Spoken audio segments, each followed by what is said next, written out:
Ang lakas ng hangin, kaya parang ayoko lumabas kasi maraming mga kahoy, kawayan. Ito, buti na lang dito lang banda ang mga halaman ko na nangyari. Lakas ng hangin niya, guys. Ayan.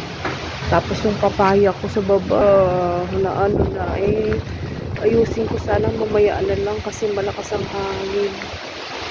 Ayan ko. Oh my gosh. Guys, wala na siyang ulan, guys. Pero mahangin na lang.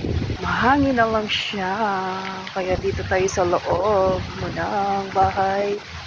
Kasi may mga puno. May mga halaman dyan. Okay lang kayo dyan, ha?